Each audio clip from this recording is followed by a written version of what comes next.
And this is Country Roads. Take us to the movies. Your premier Nicholas-winning Refn podcast. Yeah, pretty much. I still think we should include Darren Aronofsky because, you don't truly understand how weird he is. Yeah, I haven't seen any of his movies yet. Mother's in the. I almost watched Mother the other night. So, yeah. Saturday night, I was like, or was it Sunday? No, Saturday night. I was like, I'm gonna start watching something, and I ended up not watching much of anything because I was tired and went to bed. But I was either gonna be that or Swiss Army Man, and I ended up starting Swiss Army Man. I mean, both of those are good choices. They're both very memorable. So I watched the first 15 minutes of Swiss Army Man, and then I haven't. Swiss Army Man is a film, I don't know if I like it, but I'm just so happy it exists. Okay, today's sort of a special episode. We're going to see, for 25th anniversary, there's a one night only limited release of Batman Mask of the Phantasm. A little history on that. They created a Batman anime series in the 90s. It's considered one of the hallmarks of animation because it's just really good. It was also the first in the Timverse. Do you know what the Timverse is? Yeah, I think we talked about it. Okay, for those who don't know, the Timverse started with Batman the Animated Series, then they brought Superman the Animated Series, and they were connected. They had Batman Beyond, Static Shock, and then Justice League and Justice League Unlimited. And they all took place in one big universe. And it was just really cool. It was just great storytelling. But anyways, for the 25th anniversary of Batman Mask of Phantasm, they're re-releasing it. This is my favorite Batman film. I absolutely love this one. And honestly, I think even though it was a cartoon spin-off of a kid's cartoon, it was the darkest Batman movie to date until The Dark Knight. I think it's darker than the Tim Burton ones, and at least as dark, if not darker, than Batman Begins. Is it as dark or darker than the Killing Joke movie where Batman and Catwoman sleep together? I haven't seen that, so I don't know. But just that fact. But, oh yeah. So we haven't done an episode in a while. We did attempt an episode. We went to see The Old Man and the Gun. Last week or so? Yeah, 2 weeks ago. 2 weeks ago. The episode is unlistenable.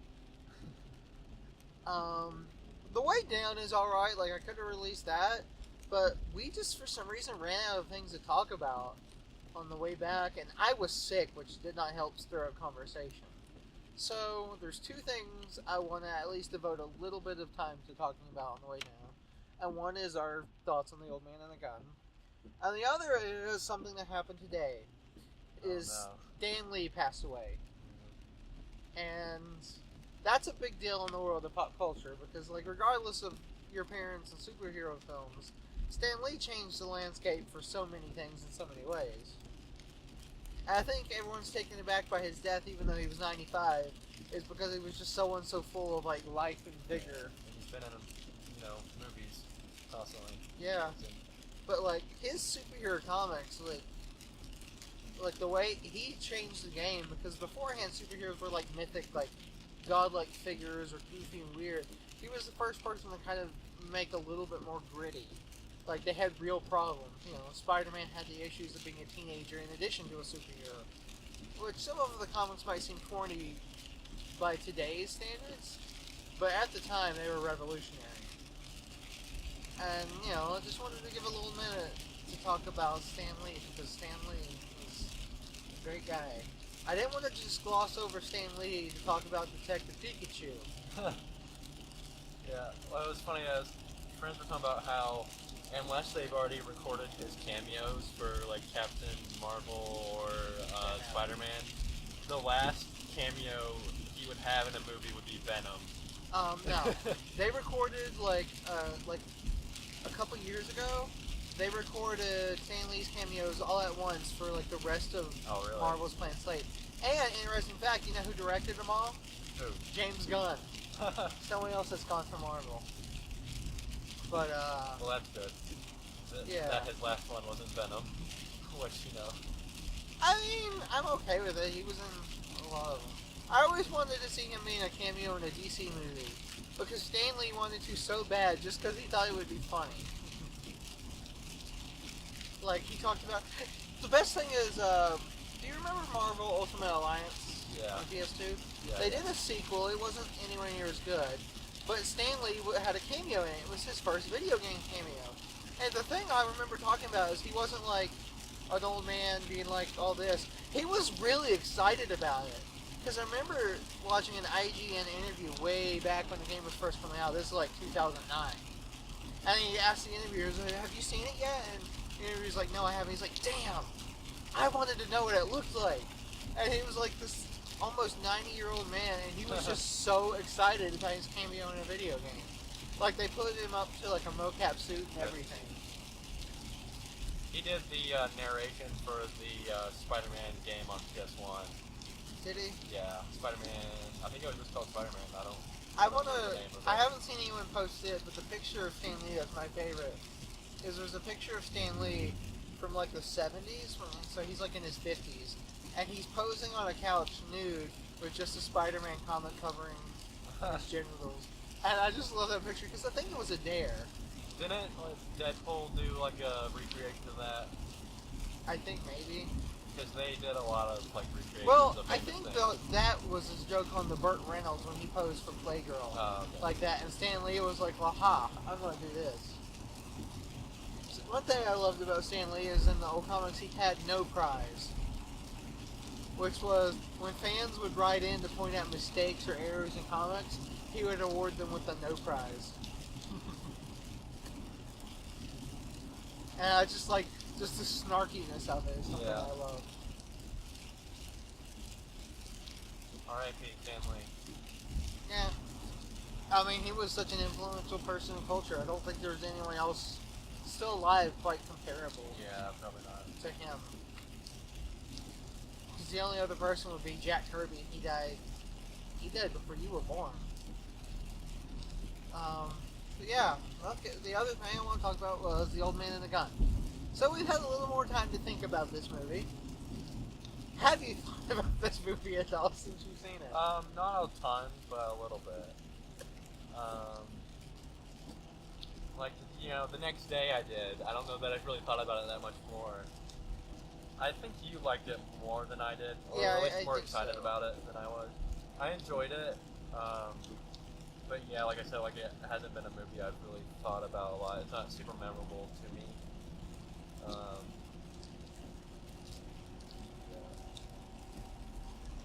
I thought it was a very well. Do you think it has any chance of getting nominations? I kind of doubt it. I feel like it's going to be one that's kind of forgotten. I think it has some, not for Best Actor or Best Picture, but I think it could get a Best Supporting Actor for Casey Affleck, and I think Sissy Spacek could get a Best Actress, Best Supporting, because there hasn't been a whole lot of like actors, good actress performances this year. Like you've got Lady Gaga's and a couple others, but like I think she could get one. Yeah, man. And It would be kind of cool if Robert Redford it would got be. one. I would like it if Robert Redford and Clint Eastwood both got one. Yeah. Just to like That'd be nice. not discount like these guys who are kind of probably giving their last hurrahs. Yeah. Like, oh, so speaking of Eastwood, Eastwood had always said his last film was going to be Gran Torino, acting for a while, and I always thought that was a perfect send-off film for him. And I think the mule will be to wash out the movie The Trouble with the Curve, which I started last night and I finished it this morning. The Trouble with the Curve is the movie. It was made in 2012. It feels like it should have come out in like 1989, 1991, somewhere in there. It's not good at all.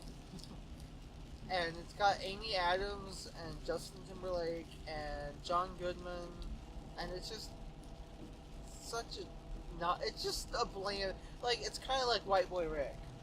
Like I can't say this is bad, but like I'm forgetting about this film as I watched it. Wow. And his son was in it too, right? Very briefly.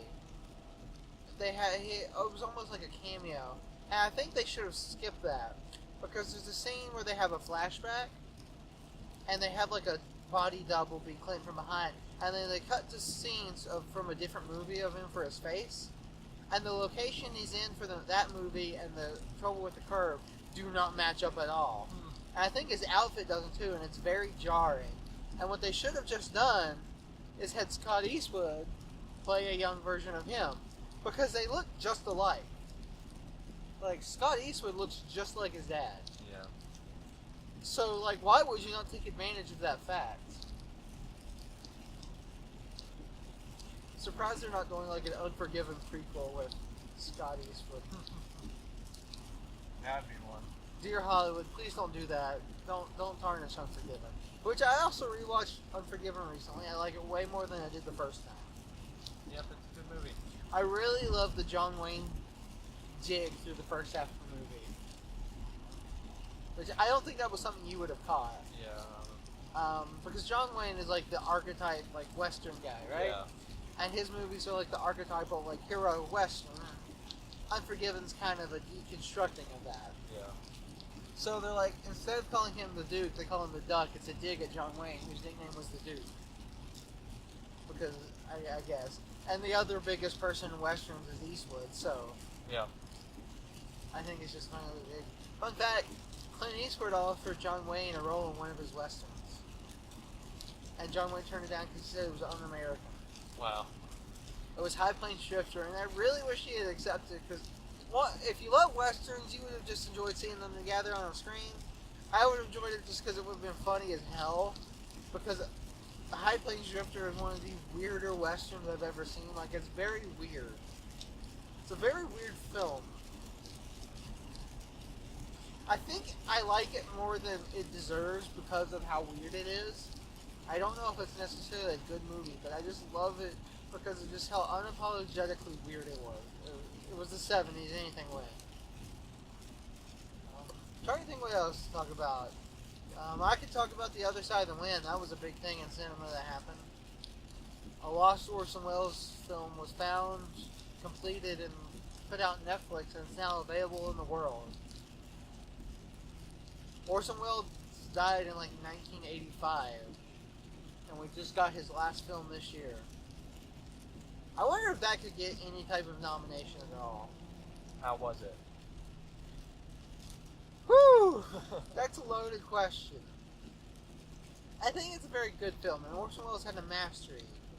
And I got what he was doing. He was doing like a classic Hollywood director, example, Orson Welles, John Huston, who played the director in the movie, which were both classic Hollywood directors. In the 70s, trying to get a final film finished, example, The Other Side of the Wind, and it was kind of like the director in the film was trying to make like an avant-garde art film that was popular in the mid-70s. Because about 70s up until about the late 70s was so much avant-garde and experimental cinema and art films, and that kind of went away in the late 70s because things like Steven Spielberg and George Lucas came on the scene, and they brought about the blockbuster, and that kind of changed the landscape again. But there was that period. It's basically like that happening, and it's like a movie within a movie. But the movie is also like it's shot in a documentary style, so and it's kind of billed as a documentary. So it's like a documentary, and then you have the movie that the director's making within that movie, and it's just very like. I don't think anyone could really describe it because you can get very meta and it's very. But I think it's a film that, regardless of maybe if. I think it's a film that cinephiles or just movie buffs like should see just for its aesthetic, because we're kind of losing film preservation, like, and film history and culture is starting to vanish up a little bit. With things like Filmstruck shutting down, like that was something that was really helping to like keep that out because it was deemed too much of a niche service. Or like the Best Picture Oscar, which that got scrapped, but I think that was kind of people trying to push, and I don't know. I think in my mind there's kind of a difference. Like we're pushing more for like just whatever's popular and current and hip to be what's recognized. More than anything else lasting. Because, like, I enjoyed Black Panther, but is that going to really have an impact or be seen that much 30 years from now? As much as, say, I don't know, something less popcorny? Venom. What? No. People probably going to be talking about Venom 30 years from now. No one's going to forget Venom. I think a film that's going to have more of an impact 30 years from now than Black Panther is like something like First Reform. Yeah. I think that's a film that's going to be considered like Yeah. a overlooked gem. Yeah. And I think you said it to me the other day, like First Reform's like your most memorable movie this year, and I think I'd agree. Like I think about that movie a lot Yeah. because it is so memorable. Like I think it was in a video essay I watched recently about how it really is one of the most unique videos. yeah, this was year. it that like the land movies? yeah, one? yeah. I watched that yeah. this morning. It does have just such a distinctive look to it too. Like it's so unique to itself. I'm disappointed he didn't talk about Over the Hedge. You know that was Yeah. now. I actually like that video and pointed out a lot of things I've thought about, like bland, forgettable movies. Well, like, that's what got me thinking about scores from movies, because there hasn't been a memorable movie score that I can think of really this year. That's something I noticed. I can think of one, and this actually was something he mentioned in his video. I think he took a little shot at Annihilation. Because he's like, a movie's ending, and then you forget how mediocre and bland the rest of the movie is, and he showed a clip from Annihilation. And I was like, first off, I mean, I'm obviously the biggest champion of that movie. I do not think that movie is bland or uninteresting. Like, I was captivated through that whole movie. And as far as, like, a score, like, that movie hit every criteria, at least for me, that he talked about. Like, its score, I noticed. Like, I've been listening to Annihilation's score, like, ever since I saw that movie in February. Like, it's just stuck with me. The visuals stuck with me. The performances. First Man.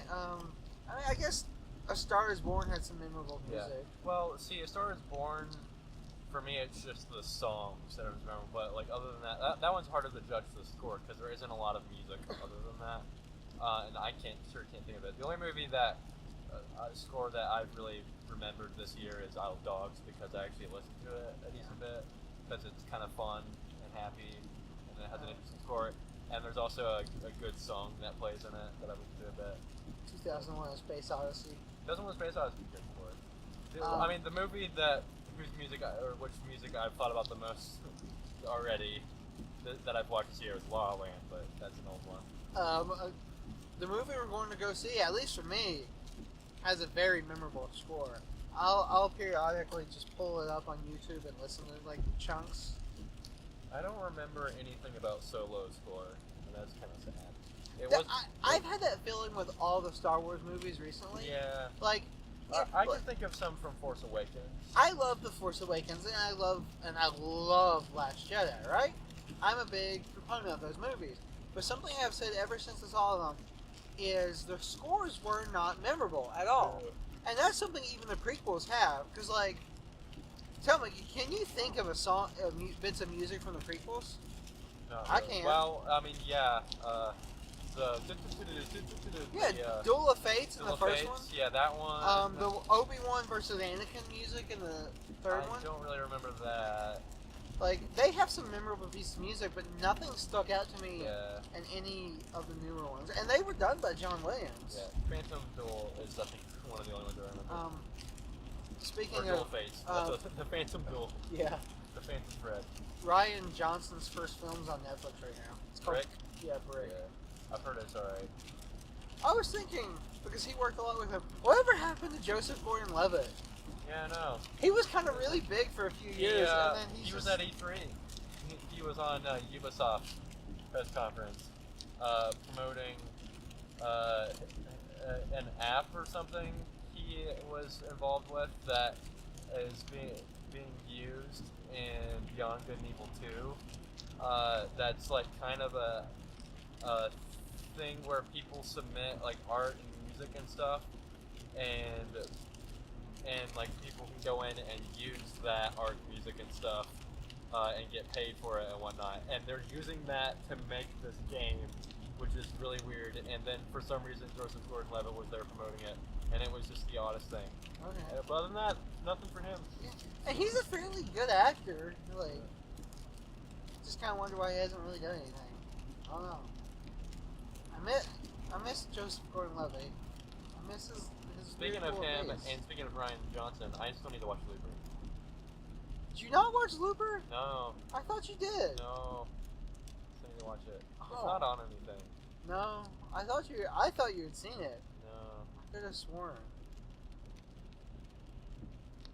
Yeah, that's definitely one of the, it's in the realm of like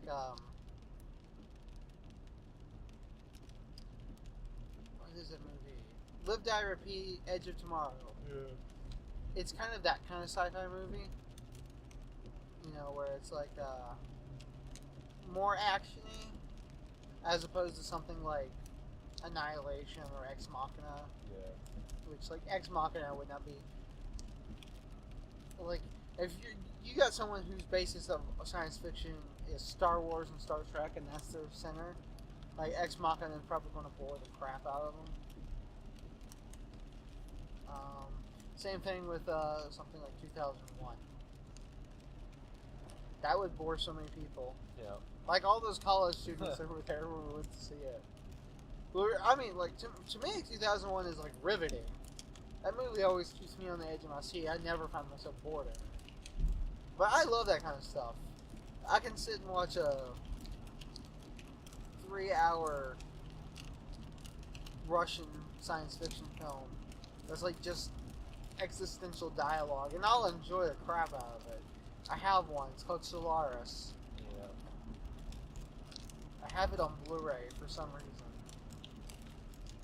I need to get some movies. There's some movies I want to see that watch again that I don't have Blu-ray. First Reformed's one of them. I feel like I should just own that, you know? Yeah, that's how I felt. Like I'm conflicted on this movie, but I feel like I should have it. I need to get Black Klansman. I want to get it because I want to see it again. And I want to get La La Land now. I'm fully sold. I'm fully on the La La Land train now. I've never seen it. And I understand why people like that movie. Do you think it should have won Best Picture? No, Manchester should have won. But I don't know. It's very good though. I mean, maybe Manchester was so good though. Manchester is very good. Manchester is like awkwardness in the movie. Manchester is such a good movie. And Moonlight, I appreciate it. I don't. It wasn't my favorite movie of those bunch, but we're gonna go see if Beale Street can talk. I feel like it's gonna be less enjoyable than Moonlight personally. Widows is one coming up soon. I want to see Widows. If Suspiria or Can You Ever Forgive Me ever come near here, I'm gonna go see them.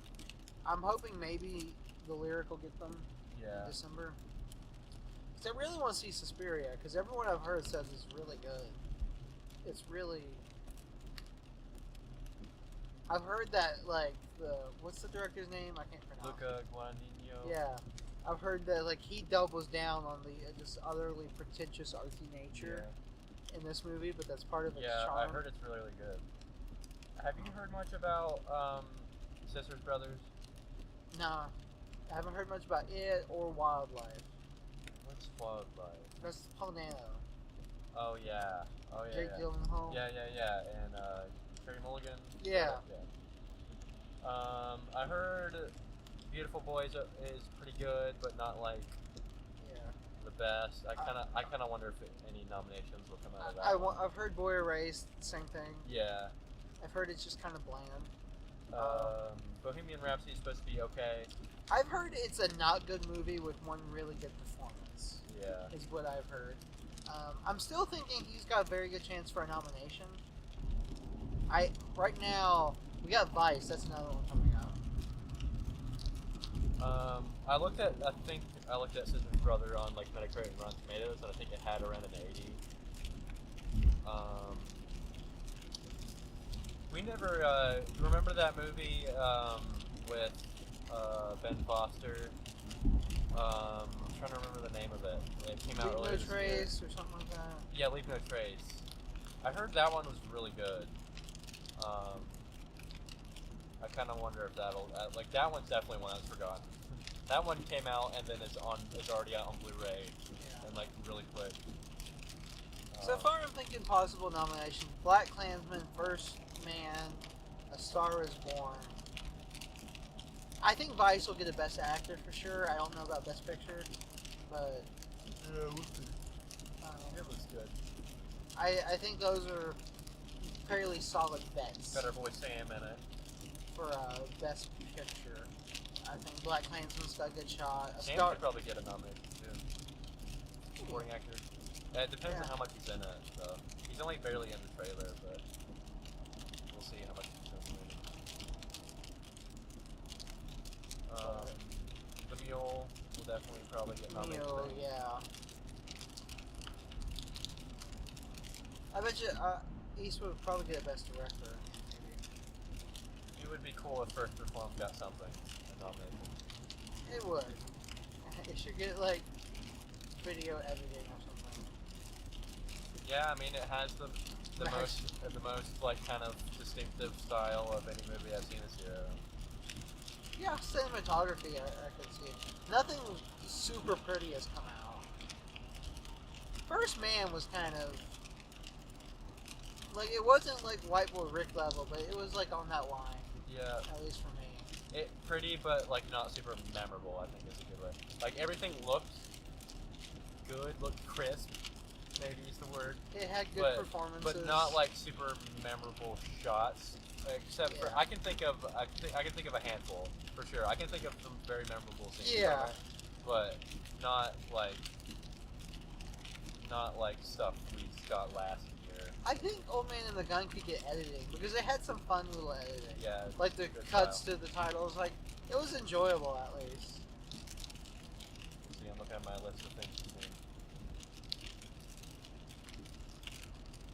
see. Sicario too. It would be so funny if somehow Venom pulled off a Suicide Squad and got nominated for something like stupid, something small, and then it won. And it can be like Oscar winner Venom. That would make me so happy. Incredibles 2 will probably get like best animated feature nominated. Yeah. I hope there's a better animated movie this year. All those got left is Wreck-It Ralph 2. Unless there's like an indie anime movie like that Van Gogh movie that came out. Yeah. I really want to watch that because that movie looked incredible, and then reading like what went into making that animation was like it was incredible. Like it was painstaking attention to detail and like the way they animated it. Like they painted like every frame is a painting. Pretty crazy.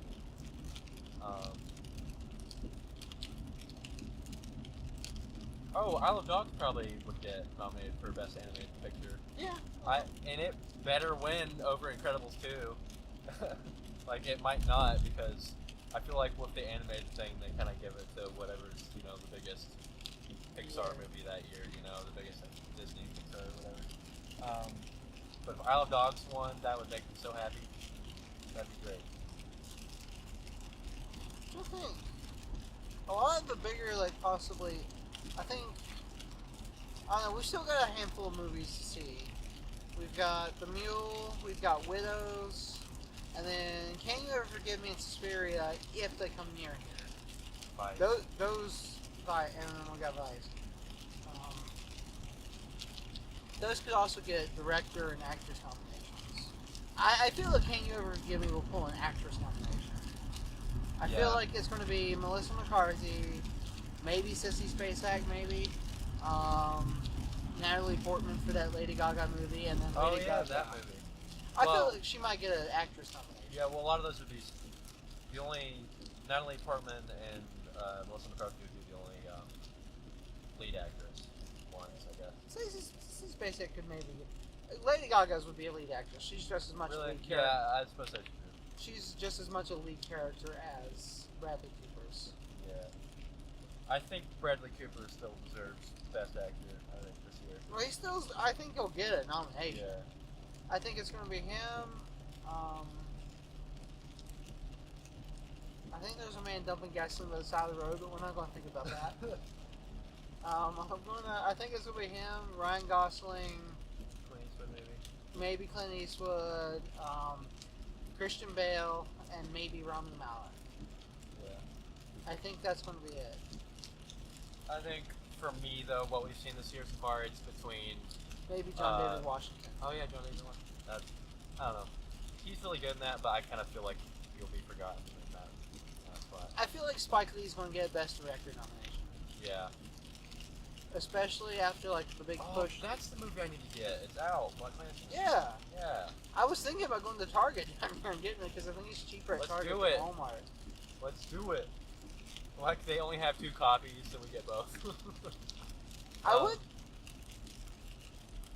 Yeah. For me, though, like best actor, I think is our boy Bradley, and then Ethan Hawke. I think those are the 2 best ones. Ryan Gosling was really good too. but- Even Hawk's not gonna get a nomination. I know he's not gonna get nominated. I'm saying for but- me, It would be nice. I like my boy Ethan Hawke. That would make me really happy because I think I do love that movie. It's a very memorable performance. But when I say I love that movie, I don't love it in the way I do like yeah, Black it's a Klansman. weird relationship. Yeah, like it's like you frustrate me, but I don't want you to not be It's here. almost like tying it back a Nicholas Winning Refn movie, except it doesn't frustrate us near as much. Yeah, but First Reformed, I can say though it was at least a good movie. Neon Demon, I can't say that. Yeah. Oh, and Like by the way, even Mother, like Mother is just like it's the most comparable of Darren Aronofsky's films to Neon Demon. Granted, I have not seen The Fountain, but like even Mother, I think has more good things going for it. Even though it's the most pretentious, over the top, like Darren Aronofsky is crammed so far up his own ass that he does not know what's going on. Movie of his career, I think it's got more going off to it. Granted, I would love to have seen his version of Batman because that sounds insane. yeah. He was on. They also talked about him doing a Dark Knight Returns type movie with Clint Yeah. Eastwood. Clint Eastwood is Batman, directed by Darren Aronofsky. Wow. That would have been. That would have been like a Tim Burton, but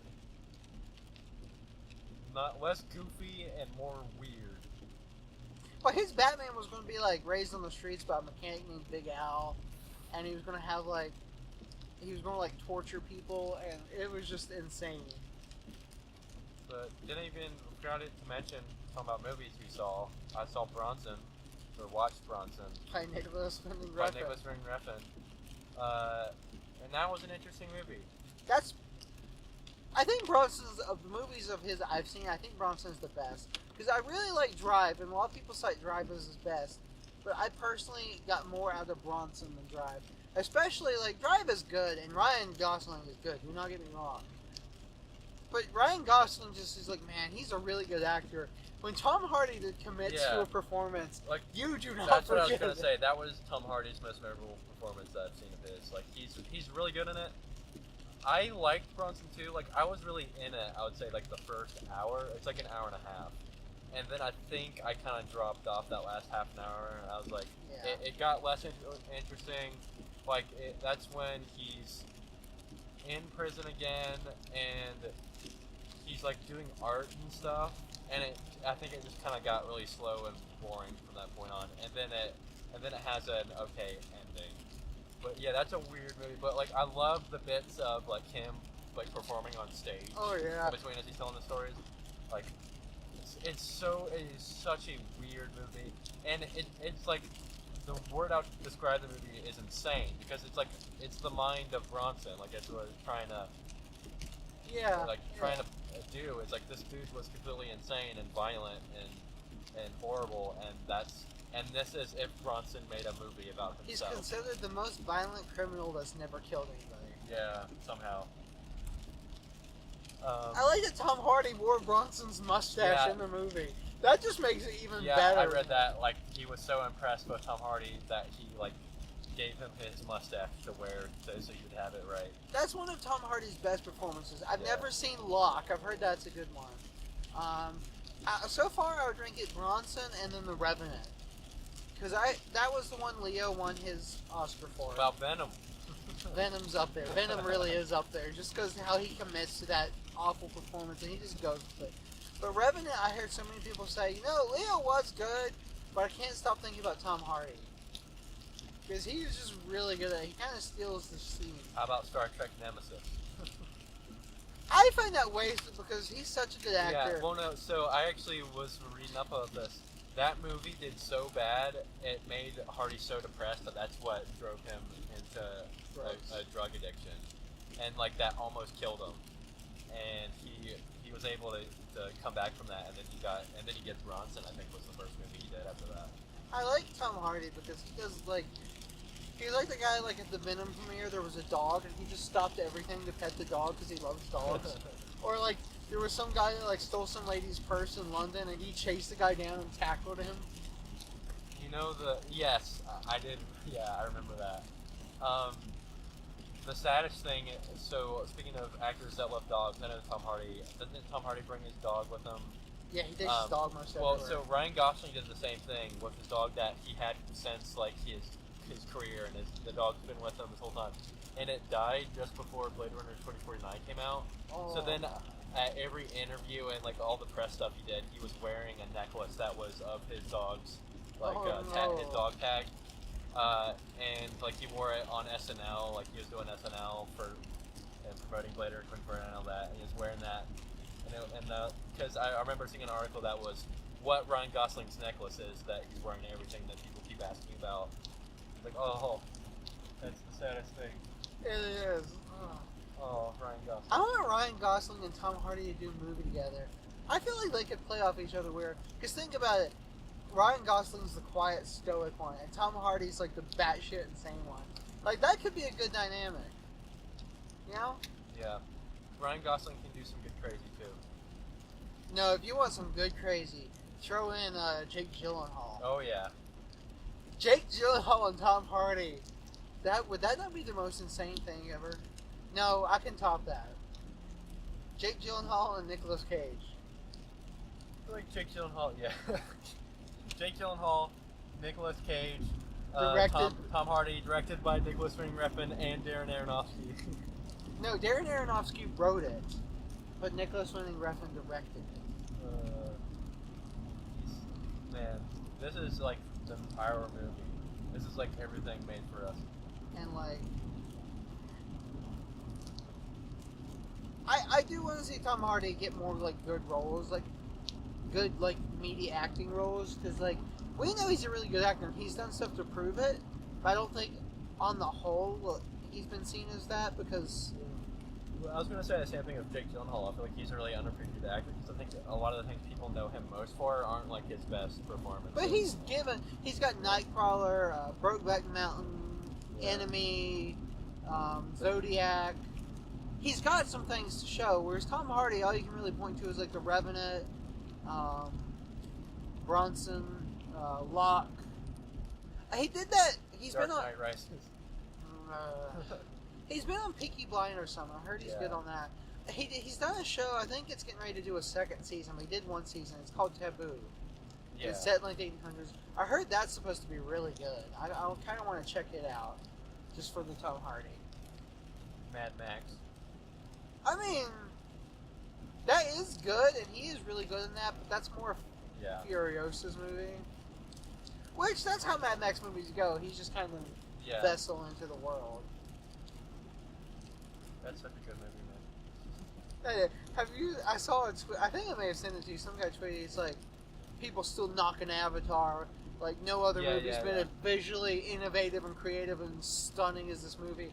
And then some guy retweeted. He's like, "Oh man, I'm so jealous of people that've never seen Fury Road." I'm like, have you seen George Miller's talking about making some movie again? And it's like a romance, and I can't remember who's in it. But I was like, I don't care. I'm on board. Like, he's got me sold. He should do a romance movie with Daniel Day-Lewis to redeem himself after the rom-com he did. But he's retired. We'll see. We'll see, yeah. But, like, they could make Babe 3, and I'd go see it opening night just because he sold me on that. Did you see the movie The Crucible that Daniel Day-Lewis is in? Crucible. It was him and what's her name, Winona Ryder, and some other people. It's about the Salem witch trials. It's based on a play, but I brought that up because Concord's Theater just did a production of The Crucible, and then I was thinking about that. Oh, no. Because he's the main character in that movie. It's old. It's one of his first movies. I know like Winona Ryder was really young in it. Yeah, back when she was the hot young thing. Yeah. She was in all over the place because Edward Scissorhands and stuff, and then she just dropped off the map, and everyone forgot who she was until Stranger Things. Yeah. I don't don't like Stranger Things season 2. I feel like I should Alright. confess that on the record. It's alright. It's got some good bits. But that's the problem. It's alright. I would say it's got some great bits. It's also got some bad bits, and then some okay bits. And you know what? I'm retroactively, I kind of don't like the first season in hindsight because it's just more of this. We've seen it before, harping in on all this nostalgia, and I've gotten very hostile towards nostalgia. Yeah. I think something should be good viewed in retrospect if it's good. Like, I'm not against. I'm one of the biggest people. Like, old movies should still get recognized, but ones that are good. Just because you watched it a lot as a kid doesn't make it good. The Goonies is not really a good movie. Don't glorify it because you liked it as a kid. I like Batman the Mask of Phantasm. I still think it's one of the best Batman movies. So I hold it up there. Now, Land Before Time 4 is not a good movie. I loved it as a kid, but it's not a good movie. I'll admit it. So speaking of nostalgia, there's something that comes out this week, tomorrow, that I like, and for some stupid reason am tempted to get, and that's the Spyro remastered trilogy. Have you seen that? I've seen it. Did you play those games I at had all? the very first Spyro game on PS1, and that was I never beat it, and that was the only game I had. Mine came out a couple years ago, a year or two ago, with the Crash remaster. Yeah. The first Crash 2 and 3 were my jam. Like, I could play Crash, I could lose my eyesight and probably finish Crash 3 perfectly. I have played that game so many times. So those are my nostalgia. Spyro doesn't hold as much nostalgia for me because I only played the one a little bit. Yeah, I played every Spyro game through the PS2. And then there was like this weird Spyro spin-off, like it was a whole new Spyro world with Elijah Wood. I remember that. Yeah, it was the reboot. I played the first one of that, and then didn't play the other. Yeah, like, my brother got really into Spyro, and he had all the ones on GameCube, and he had the Elijah Wood ones, and then they just abandoned those for Skylanders because they're like, hey, we can make a lot of money on this really stupid thing. But I have like a lot of I was really young. Like my brother is probably more nostalgic for Spyro than I am. Because he has a better memory of like actually playing those games. I have a ton of memories playing those games. I just can't think of whether or not they were actually good. The first, the ones made by Insomniac. Yeah. The first three in particular are the ones I remember the most, and then some of the I remember one of the PS2 ones especially. Which it was called like Enter the Dragonfly. Yeah. These are remakes of the Insomniac. Yeah, ones. it's the first three. So they will be the better ones. Yeah. Just like the first two Crash games, those are Naughty Dog. So I remember those games being huge. Like I remember at the time because there was like so much there was a bunch hidden of stuff, worlds. and there was like and there was like mini games and stuff. Like there was like this whole skateboarding thing. It was huge at the time. Yeah, and then like I'm looking up how long it takes to play through this trilogy, and it's like maybe 10 hours for each of them. I was like, man, back then that was like. And you're like used to playing Red Dead, which is like 10 hours for one mission. Speaking of Red Dead, and here it comes. I'm now on chapter 4 of 6, and then there's like a pretty meaty epilogue. And I've played this game a ton, and I'm only on chapter 4, and I have to review it. I have to have a review of it turned in maybe this Friday. However, I think I'm going to wait and turn it in later, even though like the deadline is for everyone else's stories this Friday. I'm the editor, so you know it doesn't matter. I can do what I want. Okay. No, not really. Well, because I want to, because we're not going to put together that paper until after Thanksgiving break, which is next week, and I want to play as much of it as I can over Thanksgiving break when I'll actually have time to. So I don't think I'm going to be able to beat the game though before I do the review though. So it's going to be kind of like an unfinished review. It's like a review in progress in a way. But we should do a review of this movie. Rank it with the other Batman movies. But that's more work I have to do this week. Yeah, but this would be like something you whip up in your sleep. I have so much to do this week. This week was already busy, like and like expectingly busy. And then like today, it's like, oh, here's all these other new things that I have to do. Like, oh, good, I'm gonna drop out of college. You're just like, screw it all, and we'll go see a 25-year-old Batman cartoon. Yeah. I wasn't sure who I was going to take if you ended up not going, because I got 2 tickets. He was like, I want to go with somebody. I was like, and you're like, I'm not sure, I won't know until the week of. And I was like, I'm not going to find it. Can't go. I'm really hoping there's not going to be a lot of kids there. I feel like there's not going to be a lot of people there. I hope. I hate. It's a Monday. I don't know. It's at 7. Yeah. If it was like the 2 o'clock showing, that would be gold, because there's not going to be anybody in there. I just hate going to movies when there's a bunch of kids. Yeah. Or just normal people, because they always talk. When I first saw A Quiet Place, that was a movie we saw this year. The first time there was this one woman talking until her boyfriend told her to shut up. And like, just everybody keeps talking. And like, that would drive me crazy. People being noisy in that movie of all movies. that movie should get something for sound editing. Yeah. Sound mixing. Because it did just something there. I like how John Krasinski's writing the sequel. Did you see where he didn't want to direct it? No. Yeah, he was going to walk away. He didn't want to direct it at all until an idea came to him for the sequel. And that's the only reason he's going to come back for the sequel. Is because he has an idea for it. Well, hopefully it's good. Unnecessary, but... I'm curious to see what Jordan Peele's next movie is going to be. Yeah. It's called, like, Us. That's all I know. It's called, like, Us. The movie adaptation of This Is Us, your mom's favorite television show. Everyone's mom's favorite television show. My mom watches stuff like Gilmore Girls. Another thing I watched. I watched Maniac. Oh yeah. I actually sat down and I went through that whole show. Emma Stone is a really good actress. Yep.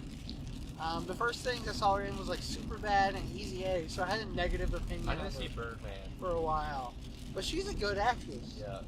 Jonah Hill is a good actor, but I'm still so used to fat, goofy Jonah Hill Yeah. that skinny, serious Jonah Hill is hard to take seriously, even though he's giving a good performance.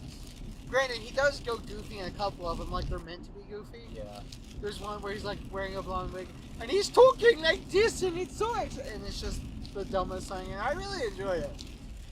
I don't know how to describe the show, because it's got such a quirky atmosphere and art style. They're like multiple universes or Yeah, something. the only way I know to describe it that maybe people can understand without watching it, though I say everyone watch it because it's 10 episodes, and they range in time. The longest ones are like 45 minutes. There's a couple that are like 29. So it's not a long show at all. Yeah, I might watch that next. I But- might take a break from BoJack and watch that. But the way I know to describe it is if you did an episode of Black Mirror that was directed by Wes Anderson, that's the only way I know how to describe it. It's got the woman that played the silent android in Ex Machina. She's in it. Isn't Justin Theroux in it too? Yeah, he's in it. Who made it? Is it someone big? Kerry Joji Fukunaga, I think is his name. How you say it? I'm really sorry if I'm pronouncing it wrong. He directed Beast of No Nation. He's directing the next Bond movie. He did the first season of True Detective, Okay. which is considered like a big, great thing on TV. I heard the second season's hot trash. Yeah. It's got Vince Vaughn, Colin Farrell, and Rachel, whatever her name is, the one I don't like. McAdams. Yeah, her. Amy Adams has redeemed herself in my mind. Rachel McAdams hasn't, so I still don't like her. She hasn't given me anything to be like, yes, I'm on board with you now. Speaking of Jonah Hill, remember mid-90s? Yeah. Did that one come out? Yeah, it's out. I guess think it it's just wasn't shown anywhere around. no, it's at Christiansburg. Oh, really? Yeah, I think I said Is it it. supposed to be good? I don't know. I haven't heard much about it. Other than Atreus is in it. I'm so on that, like, the arty part of it attracted me, but also mid-90s, like, this is going to be nostalgic at half, and that's less attractive to me. Yeah. It's not a period I'm nostalgic for. That's for sure. I was barely alive in it. You weren't alive. Yeah. If it's mid-90s, you weren't Oh alive. yeah, midnight. Yeah, I wasn't even alive. I was, like, I was probably like 3 when this movie took place. I'm almost through season 4 of BoJack. That's what I've been watching the most. Because I haven't been watching much because I've just been like trying to get through Red Dead. You should watch Trouble with the Curve. It's basically grumpy old Clint, the movie. That's all it is. Like, there's a scene right near the beginning, in the first 5 minutes, where he kicks a table across the room because he bumped into it. And he goes, "You son of a bitch!" Or no, he's like, "You bitch," at the table. And it's just Clint yelling at this table as he kicks it across the room. Or there's this one scene where this guy is hitting on his daughter at the bar, and he's getting a little too touchy, but like it hasn't like super escalated. And Clint backs him up against a wall, breaks a beer bottle so that he's got the sharp points, and holds it to his neck. He's like, "I'm gonna kill you!" I'm just like, holy fuck, everything in this movie with Clint is going from like a 0 to a 10, like so fast. Yeah, that Clint Eastwood. I really hope he brings it in the mule. I personally need that movie to be really good. Yeah. I feel like that's the one we're most anticipating. You know? Yeah, at this point. For me, earlier was The Old Man and the Gun, which that was good. I was really looking forward to Can You Ever Forgive Me for some reason. Black Klansman, that was one. Yeah.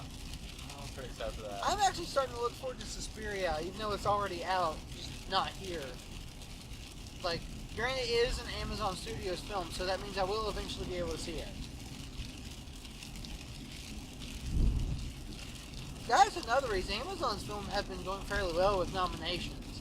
Like, Netflix has got nothing, like everything they try. Granted, they don't try a whole lot of dramatic material. They've done like 3 or 4. But like, Amazon's been doing well, because they had like Manchester by the Sea. I mean,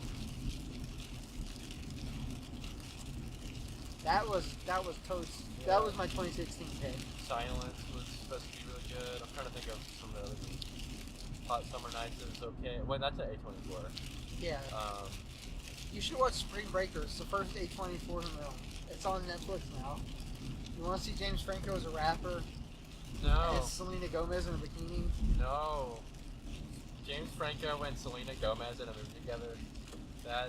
It's so weird that that's a movie by A24. That is not a thing that I think interests me. It's a movie by A24, but it feels like a movie that was produced by Michael Bay. Like, just gratuitous of it.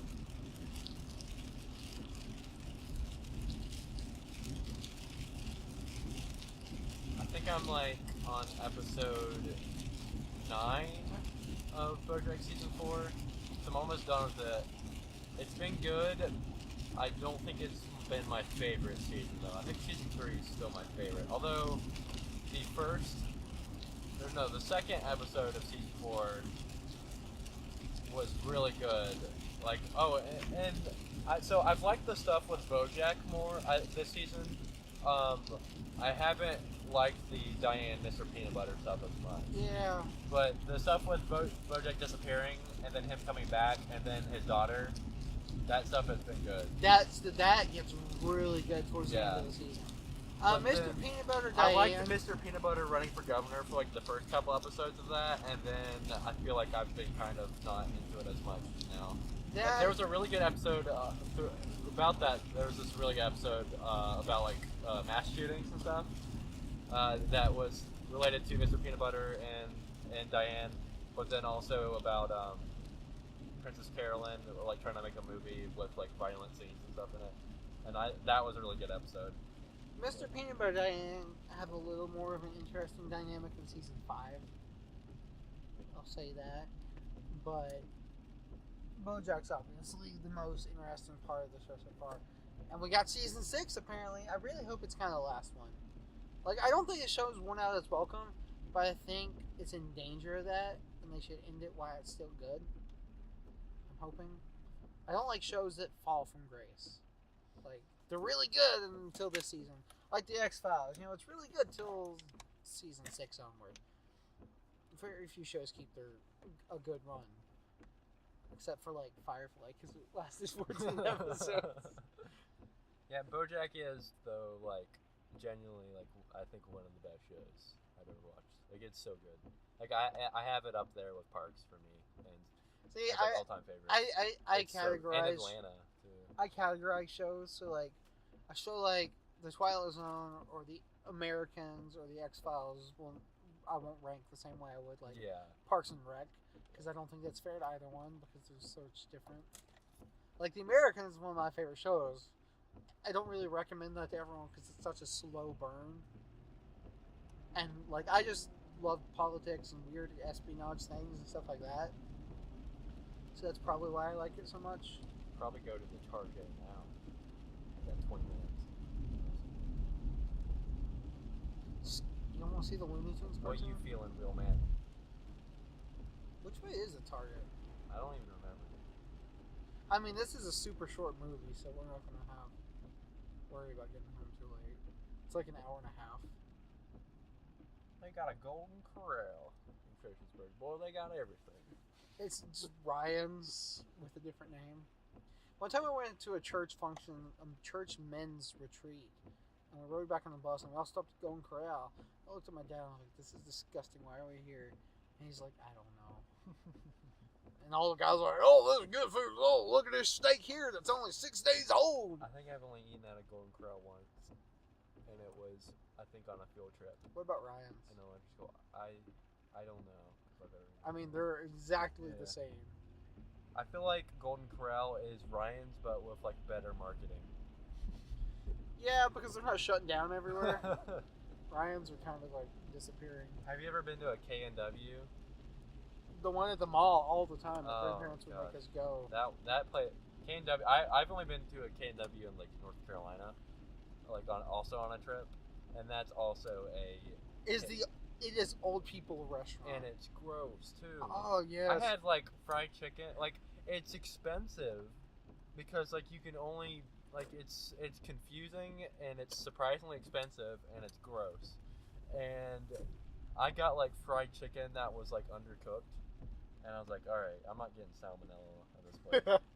My grandparents used to make us go with them like almost every Sunday, all the time, and it was the most disgusting Gosh. thing. It's the worst. We should have gone to see the Nutcracker. It's like a really bad church meal. Kind of. The restaurant. Oh, the Front Runner. That's one that's coming up that I want to see. What's that one? It's the one where Hugh Jackman plays a politician from the 80s. And then it learns like he had an affair. I don't think I've seen anything. Yeah, there's a trailer for it. Yeah, I don't think I saw that. Yeah, maybe we'll watch it. Well, also, another one I forget about that could get nominated for things. Widows? The one with Vigo and Mahershala Ali. Yeah! What's the name of that one? The Green Book. The Green Book. I have been writing might. I have been writing that one off, but it's been getting a lot of buzz Yeah. lately. Not just because Vigo said the N word, and I'm Oh yeah. really horrified at that because he's like a. Well, I mean, I get it what was wasn't. happening. It wasn't a terrible. I don't situation. think he was being racist, as in he just kind of said something he probably shouldn't have. But like, weirdly enough, Vigo Mortensen's my childhood favorite actor. Somehow, because Lord of the Rings. Yeah. Wasn't he saying like like we don't say that word anymore, but then he said it. Yeah, he's like, we don't say insert N word anymore, and then everyone's like, But you just said it. No. I mean, yeah. I mean, Plenty- in that context, it's not that bad. Plenty of people say it. They do it at my job all the time, man. They're like, Trump lets us say it now. Really? My goodness. I like how like Trump won't go to Veterans Day Memorial in France. And everyone's like, well, we don't want him to get sick. But if Obama had skipped, they're like, Yeah. he hates America. He hates veterans. I was gonna share a video from the Philip DeFranco of the clip of his show yesterday on Veterans Day, and I was like, oh no, I better not do that. It was about, I don't know if you heard on SNL, Pete Davidson made a joke Yeah. about that dude, and then he brought up like, yeah, it wasn't a great joke, but then he's brought up like the people that are outraged about this probably didn't have a problem at all with Trump. He didn't bring up the skipping thing yet, or skipping the France thing yet, because that hadn't happened yet. But Trump mocking McCain because he got captured and stuff, and then he had the line like, a lot of people are only defending veterans when it suits them, and I was like, that's fire. I was gonna share that on Veterans Day, and I was like, oh. You should That wouldn't have gone over well. do it now and be like, since Veterans Day is over. I'll do it tomorrow, when it's the day after. Veterans Day is weird because it's like on Sunday, but then we observe it on Monday. It's like, well, why not just make it Monday? Why is it just not Monday like all other national holidays? Oh yeah, this movie's only an hour and 16 minutes. Oh really? Yeah, so it won't even be 8:30 probably by the time we get out. And they're showing a short too, a Looney Tunes short. Yeah, Yeah. I think it's a Looney Tunes. Yeah, I looked on there. Oh wait, no, it was in that trailer. Yeah. Yeah. I picked that one because it was the shortest, and I like the shortest trailers because they have the least amount of time to show. I used to be like, I want to see the longest trailers because I want to see as much as I can. Now I'm like, I want to see the shortest because I don't want anything.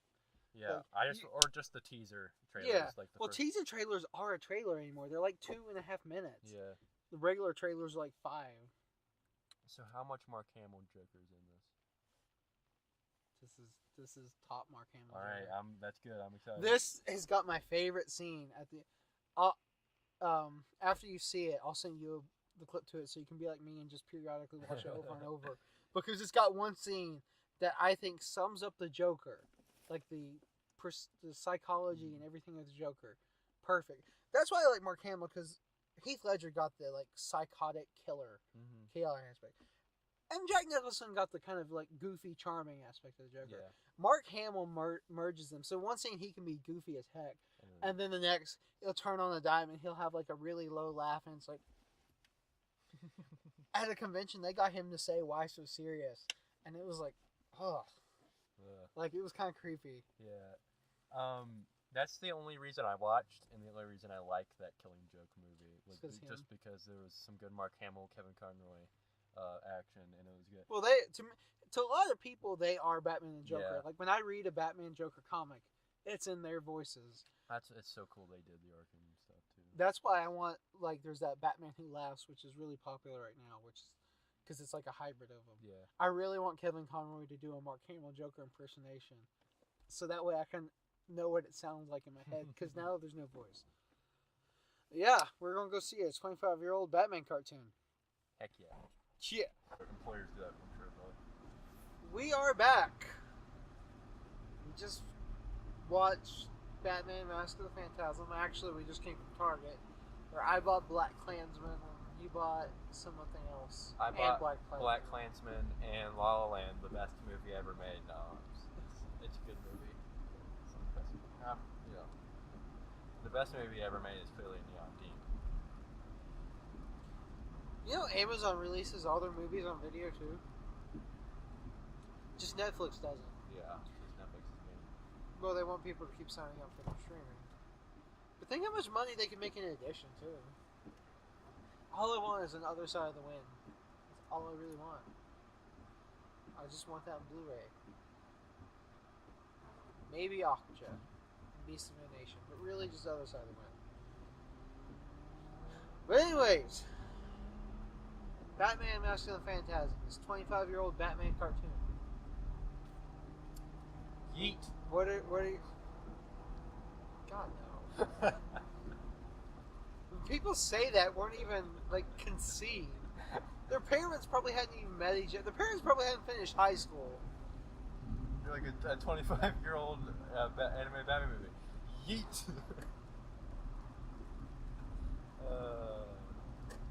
That was a good Batman movie. I'll say it. I have questions though. I'm a little confused about some things. Okay. So did she kill the Joker?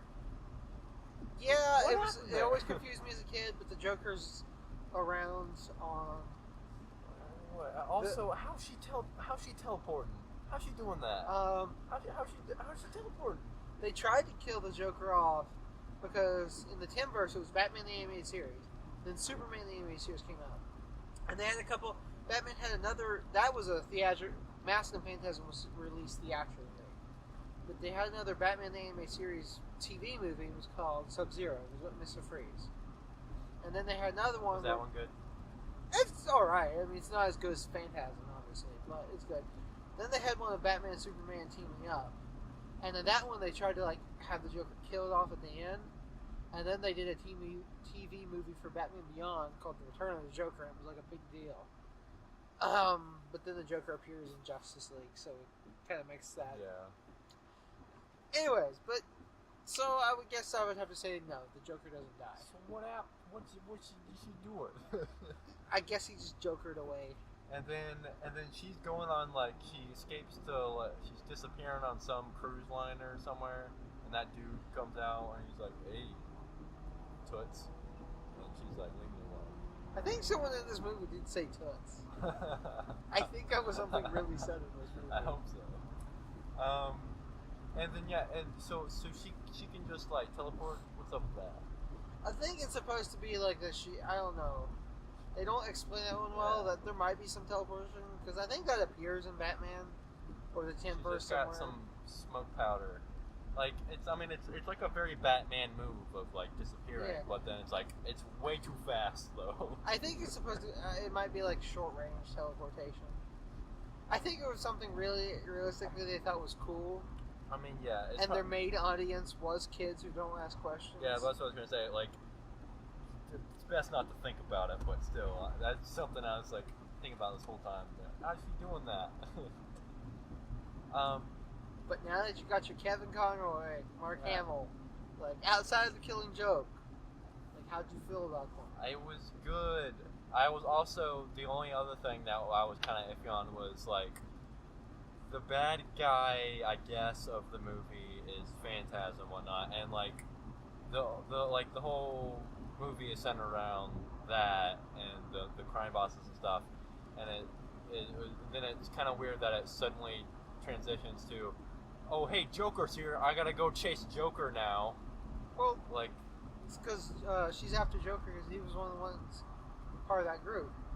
no, I mean, like, at the end, like, the kind of climax is Batman chasing around Joker, beating Joker up for Well, bed. he's already in a fight with Joker. Might as well keep going. Yeah, I was just, yeah, that was just a little weird to me. I think it was trying to catch Joker so she couldn't kill him. Yeah, I guess. Yeah, that was a good Batman movie. Another Batman movie that has an origin story of Joker, kind of.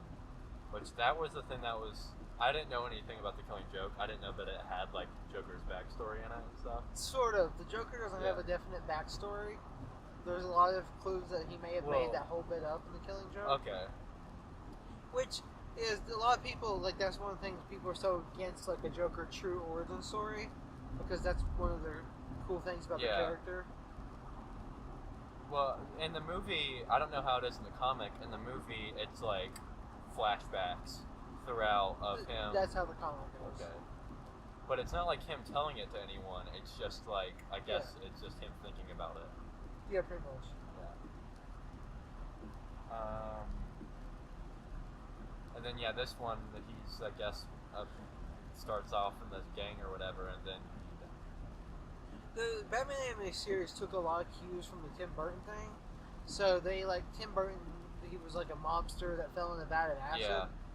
And that's kind of like the hint at that as being the origin because they talk about it, they never show it. Because I think they just took here's the baseline for everything from Tim Burton's Batman. Because you're familiar with it, so we'll just run with that and then develop our own thing. It's kind of how they went. Yeah. I just love Mark Hamill's Joker. Yeah. He's got the laugh perfectly. It's different too because it's like a younger Joker than I've ever heard. You know, Yeah. he's like I've only heard him in Arkham and then in Killing Joke, and it's both kind of that kind of older voice, and this is a younger Joker voice. So it's kind of the laugh is a little different too. I love that part at the end. It's my favorite thing of any Joker. At the end, when that operatic music playing, everything's exploding and on fire, and he's captured by this woman that wants to kill him, and he just starts laughing. Yeah. He just kneels down on the ground, just laughing as hard as he can. To me, that's the perfect Joker thing right there. It was very pretty too. Yeah. Even with it being that old, some of the shots of Batman sitting on the They did a lot. rooftop of the rain. They did a lot of that. Well, it was animated on black paper. to give it that dark feel. And they played. That was one thing I really liked. They played with like light and shadows and stuff like that, which you don't think of in a kid's. Typically, they just shove out whatever they shove out. Yeah. And they actually paid attention to this, which is just one of the few things that's helped that show like last as long as it has. I like that part when the Joker's like, "We'll both die," and he just pulls him down. He's like, "Whatever it takes." Yeah. It is like if you think about the fact that it was a spin-off from a kids movie, it's very dark. I think. Yeah. I love that part when he's running from the police and he's all bloodied and Yeah. beat. Yeah, that was a good Batman movie. Like watching it, I was thinking like, yeah, this might be like the second best Batman movie I've seen. Dark Knight. I don't know where I'd place it with Batman Begins. Yeah, it's good. The Killing Joke is good. The movie, if you take out the first half of it, which has this weird side plot with Batgirl, Yeah. if you take that out, it's really good. So like maybe you should watch it and just skip the first like half an hour, 40 minutes, and then from there, and then it's like really short from then up. From there. Well, the book is based off Yeah. is really short. Which that's what people thought. Like they added a bunch of stuff to it to pad it out a little more, Yeah. and so they can show it in theaters. But why did they have to do it with this weird Batgirl side plot? Like the first half is like basically from her perspective. I guess they were trying to give her more role before what happens to Yeah, her. but it's not like, I don't know. It would have been better if it was building up their relationship, but it isn't really. Like it's just her crushing on Batman, and like being sexually angry at Batman for like 20 minutes, and then they have sex, and then they end up parting ways because they know it was a mistake or whatever, and then the Joker thing happens, and it doesn't build up that relationship much at all, or make you really even care for her that much, because then she's like not in it for the rest of it because she's like paralyzed. I don't know, it's a little weird. I mean, even removing the Batgirl sex thing, it's a little weird.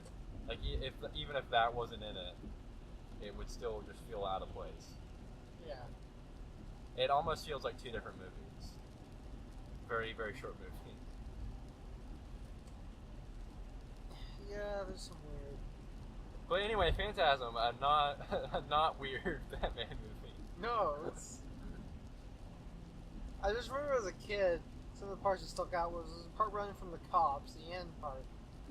But just at the beginning when he was like, your angel of death awaits. Yeah. When I was like 5, that was just so cool.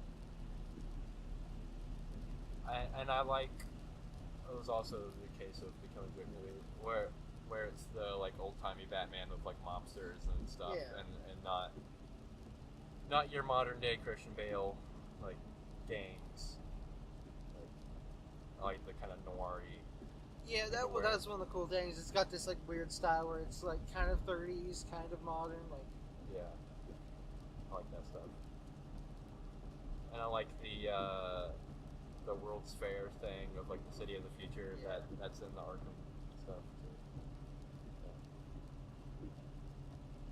There's like one episode of Batman where Batman meets the actor that was his like the actor that played his favorite hero when he was a kid on the serials, and it was the one that they had been leaving when his family got killed, and the actor is played by Adam West, who played Batman in the '60s, and it's just like so perfect. Is the Phantasm, is that a character that's in the comics at all or anything? No. So it was just something made up. Yeah, everybody has. A lot of people wish that like they had brought on because she's a cool character. Yeah, and I like their backstory. That's what happened with Harley Quinn. Harley Quinn was created for Batman the Animated Series. She was not in the comics. Wow. And she was just so popular and well done that they made her part of the comics. And that she's become like a staple of the Batman mythos ever since. But like the Phantasm never really got added in any way. I like the stuff they do with Batman and Bruce Wayne reckoning with like whether or not he can actually have a relationship and stuff. Yeah, That was some good character building. Batman, the Bat Boy. I think Kevin Conroy just does that voice so. You know, I kind of don't like Harley Quinn. I don't. She's whatever. How do you feel about? Like, I kind of like the Joker just being his own thing. You know. She works in the animated series. They do some cool stuff with her. I think you would like her in that context. Like if you were to watch Batman the anime series through, I think you might enjoy her in that to a degree. They've even got some really good episodes that's just like Harley, because she was a psychiatrist at Arkham, and the Joker kind of manipulated her and all that. Yeah. And there's a couple episodes where she's trying to like clean up her act and stuff, and they're just like really ridiculous. That was one thing. Another thing is the storytelling in the animated series, because they would just have weird episodes that weren't like, here's Batman fighting the bad guys. There's one where this guy cuts the Joker off in traffic, so the Joker hunts him down, and then spares him, and then leaves him alone for years, and then just shows up to make him come back to Gotham City to open a door. That's the whole plot of the episode. Open a door? Yeah. What does that mean? Just to open a door. Like, come back here, and then he just puts him in a room and says, open a door? He has them open the door so they can carry some stuff into a room. That's weird. Yeah. But, like, obviously Mark Hamill's Joker plays it perfectly. Yeah. He's got that laugh. Yeah. Apparently being in the recording booth with Mark Hamill as he did the laugh was interesting. They said he would, like, contort his face and all sorts of things. How old is the animated series? I think it started in 92. So I wonder how old Hamill was. I guess in his 40s? 30s, 40s?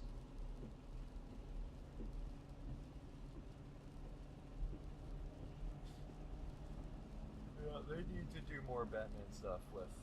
They need to do something like The Killing Joke, where they remake a classic Batman thing with Kevin Conroy and Mark Hamill.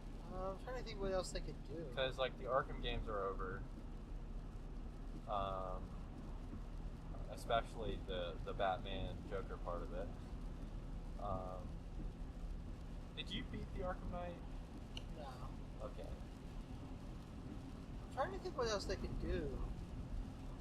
I think would be kind of cool is if, briefly, I told you briefly, Dark Knight's Metal, which is basically, it's a really insane comic storyline. Like, you might find it kind of interesting, but, like, there's, like, this weird bat god, and he finds this evil... DC Comics is famous for its multiverse, and there's, like, a dark multiverse that's at different frequencies. And so there's, like, versions of Batman, kind of, like, there's one that's kind of like a Superman-y one that's, like, Green Lantern, all these things. But the most popular one, and the one that's the kind of leader, is the one that's the Batman who laughs. Who gets infected with the Joker's laughing toxin. So it turns him like the Joker, but he's still got all of Batman's skills and IQ and all that. So he's like a hybrid of him. Does he kill people? Yes. Oh, He man. kills everyone in his universe. Wow. He kills the Bat family, Superman. He's got a bunch of cannibalistic Robins that he has on chains. Yeah, that's weird. That just say Crow. But anyways, they did like a tie-in comic for each one to explore their origins. And the one for him is drawn in the style of like Batman the Animated Series. They're all dressed like that. I think that's cool because I guess that's like one of the most popular Batman alternate realities or whatever. I would love to see that with Kevin Conroy just voicing that, because that would be terrifying.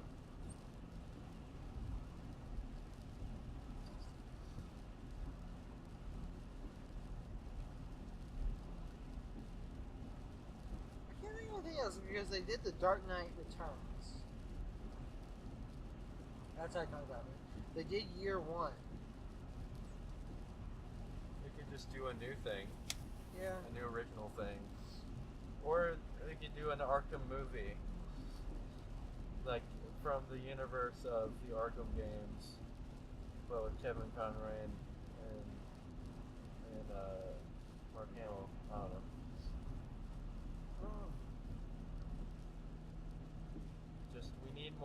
of that in really pretty animated art styles. I don't like the art style they've used for a lot of the DC animated movies. Did you see much of the Killing Joke animation? I've seen it. No. I thought it looked really good. It was like a crisper, prettier version of like Phantasm, like the animated series. Maybe a little more detail too, like a little more.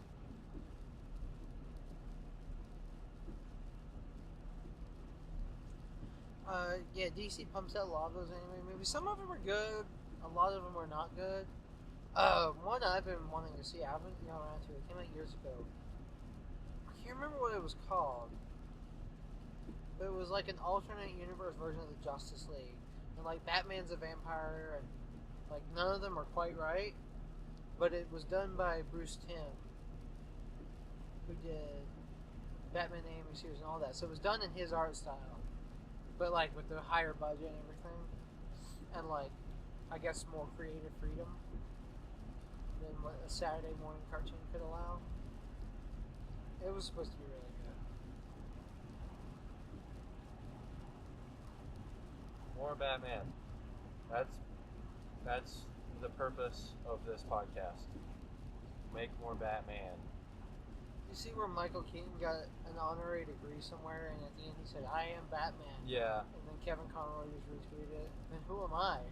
I think it was like he was doing a Maybe like a graduation. Yeah, it was like some type of speech. He was doing a speech for the graduation of his alma mater or something. And he got that in. Well, no, you're not. Kevin Conroy is. Get it together, people. I always liked how he did the Bruce Wayne Batman voice, because they are different but similar. Yeah. Because no one seems to be able to nail the voice live action that well. I think Christian Bale did a good Bruce Wayne voice. Yeah. I don't think he did a great Batman voice. Oh. Yeah. I mean, yeah, because Bruce Wayne was just American Christian Bale, and then, it's a good voice. Batman is. And then Ben Affleck's got like some weird like auto-tune thing in his voice. I don't even think about Like, that. I don't hate his Batman. Like, he's a good actor and he did the best he could with it. Like, I think if they had given it to someone competent, he would have been a really good Batman. But the problem is it was done by Zack Snyder.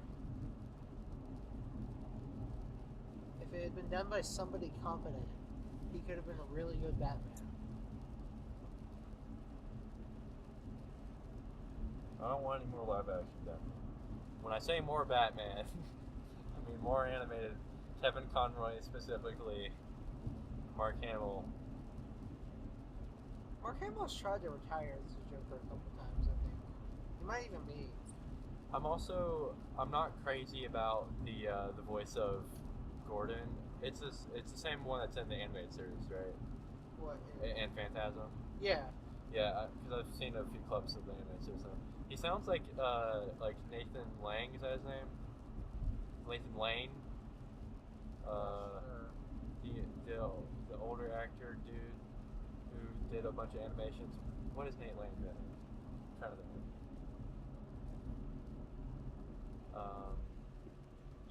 You know who he is if I'm getting his name right. He was in Mousetrap, the movie. Oh! Nathan Lane? Yeah, Nathan Lane. You mean Timon? Yeah, Timon.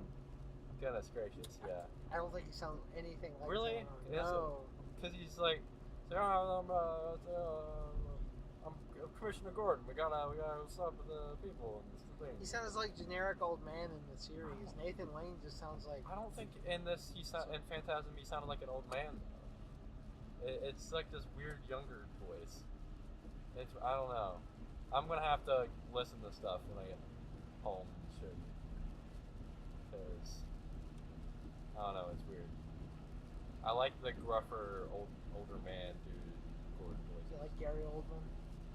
He wasn't that gruff. He was kind of a younger cool Gordon too. A hip cool Gordon. Not really, but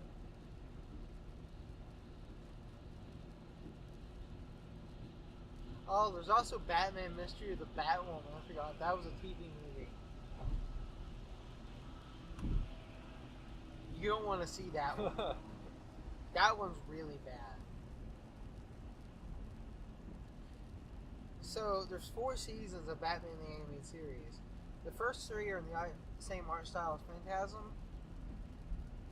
Season 4, they changed it because Superman the Animated Series had a different art style, so they wanted them to be the same. So they redesigned everyone in Batman, and that's why, like, if you watch Justice League and all those, they look different because they redesigned it. It's a little weird. I don't like it a whole lot, but it's okay.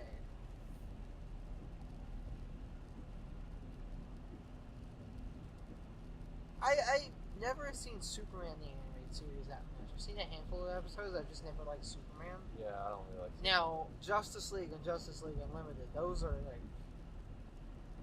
like Italian chef kissing in the air. Like, those are great. Is there much crossover in the Batman animated series?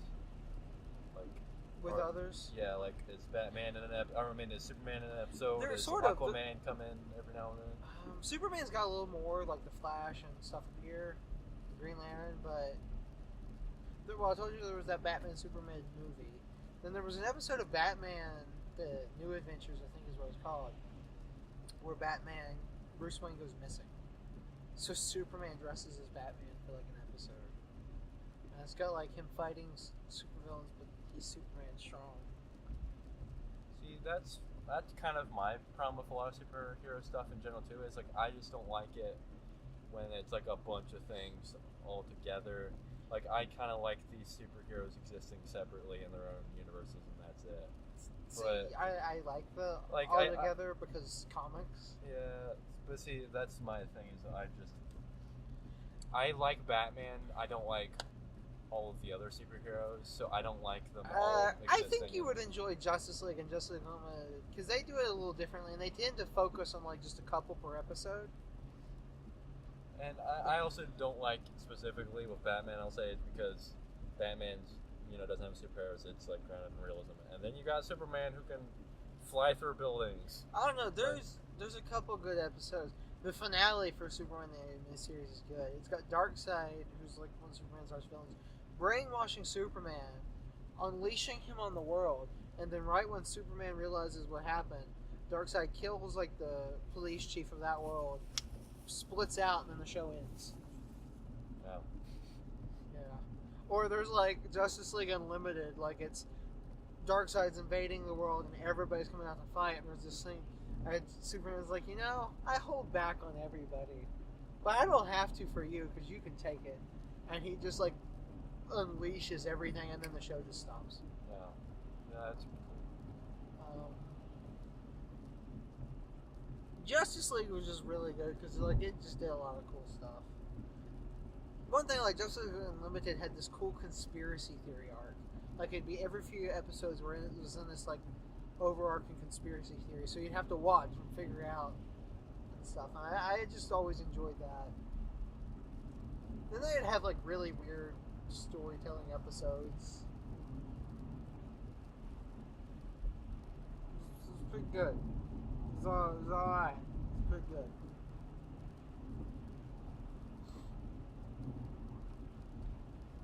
Have we talked all of the Batman out of us yet? I think. Batman Match the Phantasm. Watch it on. I'm sure you can rent it somewhere. Yeah. It's on Blu-ray. Stream it. It's on Blu-ray. It's on Blu-ray by itself, or if you get that Batman the complete animated series Blu-ray, it's included with that. Oh, nice. Do you own it on Blu-ray? No. Surprisingly. Did it just like release not too long ago? It came out in Blu-ray about a year ago. Okay. And then the complete animated series just did. Yeah. And it's got it, and it's got the other one, Sub-Zero. Yeah, I'm waiting on that to not be $100. Yeah. I'm keeping an eye out on Black Friday, like a cyber deal. It's just it's weird to me that they only have the one like deluxe limited edition. Like, if it isn't a deluxe limited edition, if that's the only edition, it's just the edition. Have an edition that's just the episodes and nothing else. Then I imagine we'll get a standard one before too long. Yeah. And also, like I said, keep an eye out Black for Friday. like Black Friday. You might catch it for like $50 or something crazy. You get it all digitally. I'm actually glad waiting because there's like a glitch where it's just been redeeming the SD versions digitally, and they're trying to work it out. So by the time I get it, they'll probably have it fixed. Yeah. I am surprised it's so much because like Avatar one was just like $30. I mean, granted that's only 3 seasons, and this is like 4 seasons and 2 movies, but still. The Avatar one's really good too. That's another great show. Yep. I will probably get that for too long. The only thing I don't like about that is that like you can't get it digitally Yeah. too. Like there is no Blu-ray and digital. Because I don't like watching things on my TVs because I have to share them. So if I could watch that digitally, I would prefer that. But I want to have the. It's nice to have this thing to add to my stack of Blu-rays. Yeah. I got so many Blu-rays. I'm building up the collection. And you got a bunch of steel books at FYE. I think I might break down and buy like a couple of them. Really, just 2 I want. Because they have Hellboy 1 on Steelbook, a nice one. I got Hellboy 2, that's a nice Steelbook Blu-ray. So I thought like have them both.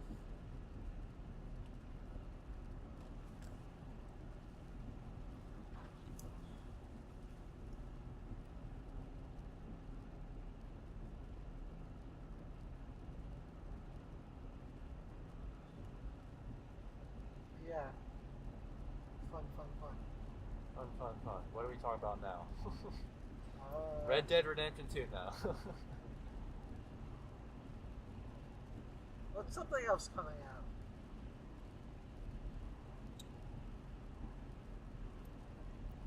Widows, The Front Runner, The Mule, that's all I know. When does Frontrunner come out? Is it in November? I think it's towards the end of this month. It and Widows, I think, come out around the same time. Yeah, that looks good. JK and Hugh Jackman Post Wolverine, Hugh Jackman. being some cool boys. I like both of those boys. Those are both good boys. J. Jonah Jameson and Wolverine teaming up.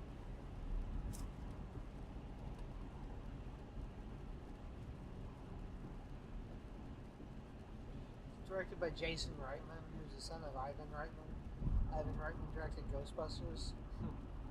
Has Jason Reitman directed anything else big? Yeah, he did a movie called Up in the Air, which was pretty good, I heard. He did Juno. Oh yeah. Remember that really, Yeah. really hipster movie about teen pregnancy? What else has he done? He did that. He did Up in the Air. He did one called Thank You for Not Smoking. He did one called Women and Children, I think, a couple years ago with Adam Sandler, and it was not very well received. I was thinking of like we saw or like heard of something recently that like they kept saying like from the people who did Juno, and I don't know if that was him or if was it a different person that wrote Juno. Not sure. Huh. All I remember of Juno's, it was awkward, it was hipstery, and it had Ellen Page and Michael Cera. And J.K. Simmons. Hey, He was in it. I forgot about that.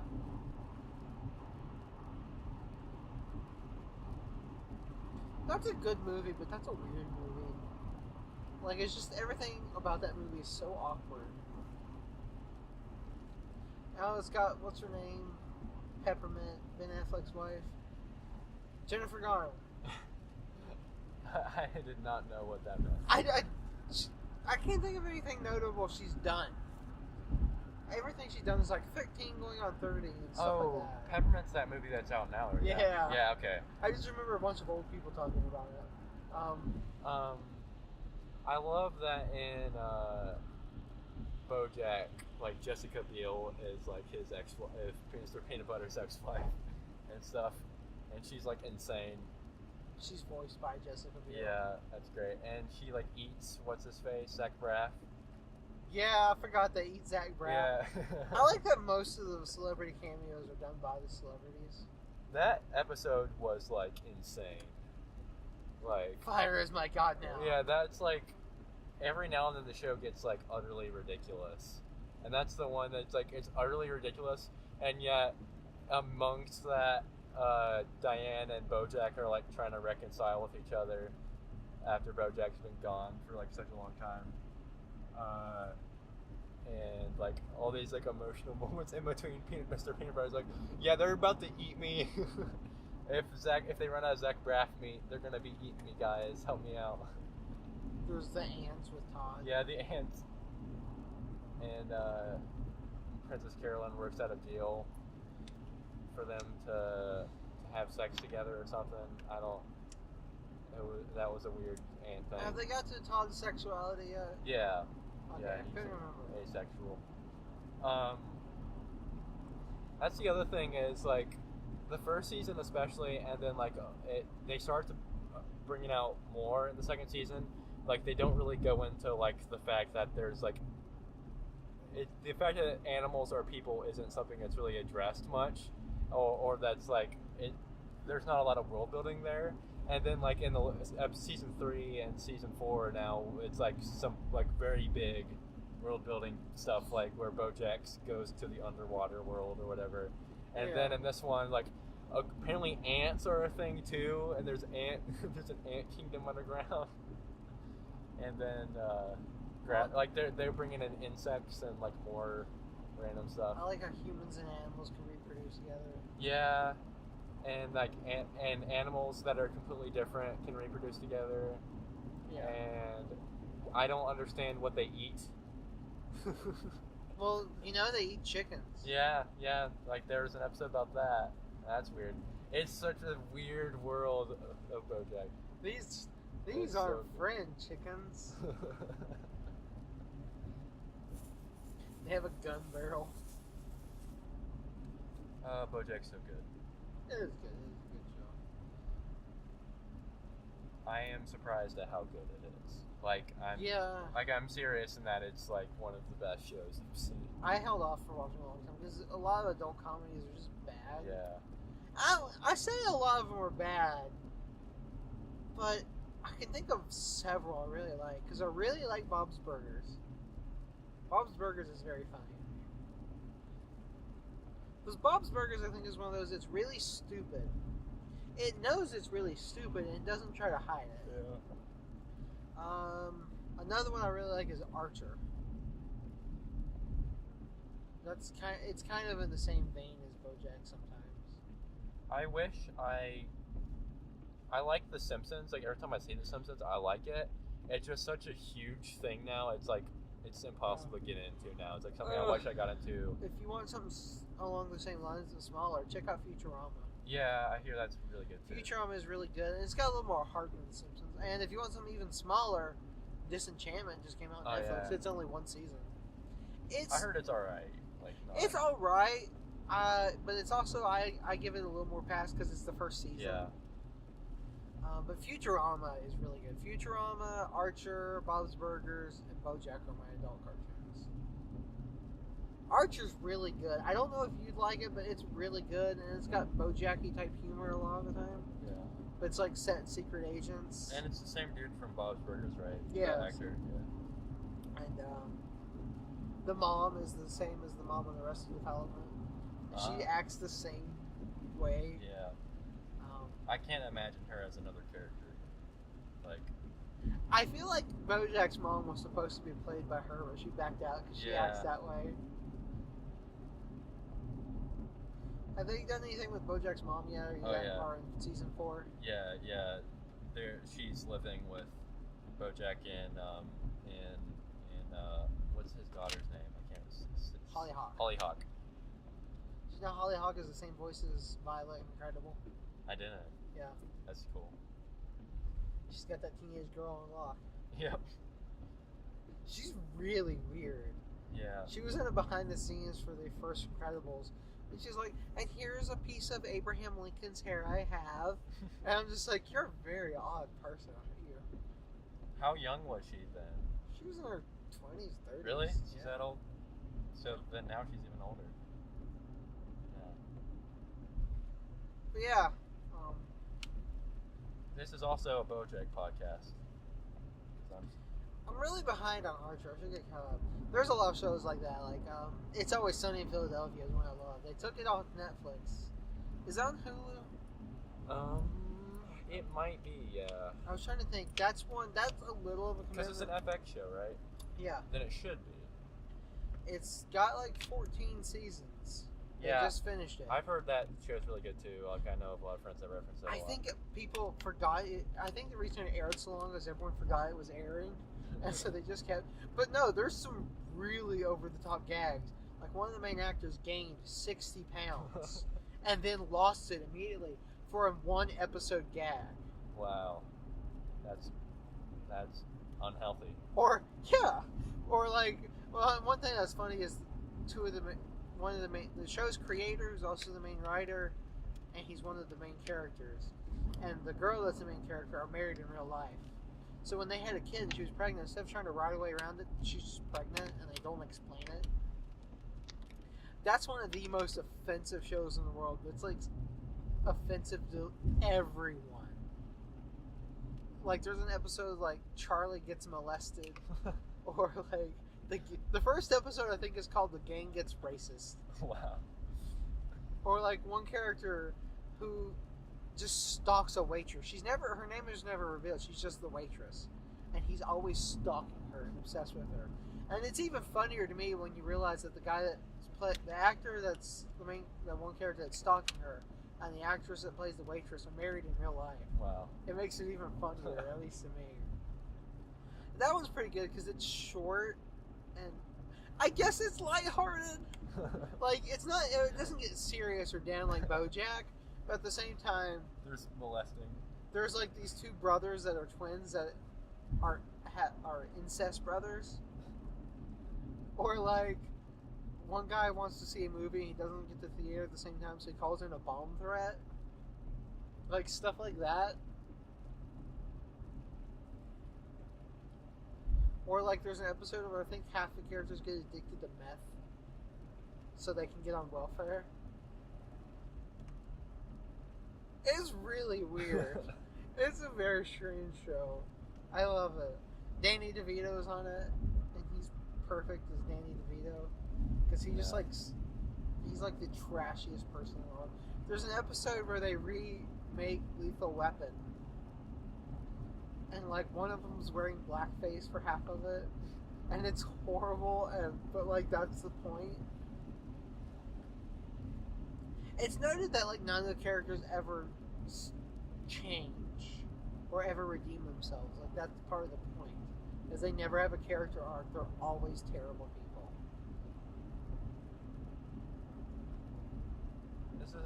We haven't talked about this show much on this podcast. Subscribe. Atlanta. I've been waiting on that season 2 to come on Hulu, but that was a show that like I watched the first season of in like a day. I think I may have stretched it to 2 days, but I like marathoned it, and like it was like I fell in love with it so much where I was like, this might be the best first season of a television show ever. Like I don't think there's a bad episode. I think it's all so good. What about Bat? That's that's a good episode. Oh yeah. Yeah. But that's one of my favorites. Yeah, that one's hilarious. I saw someone share a Facebook video of the whole kid that identifies as a 35-year-old white man. I saw someone share that on Facebook, but it wasn't like crediting Atlanta, so people thought it was real and they're like, "Oh, this is ridiculous." And I'm like, "Yeah, it's a joke in a show."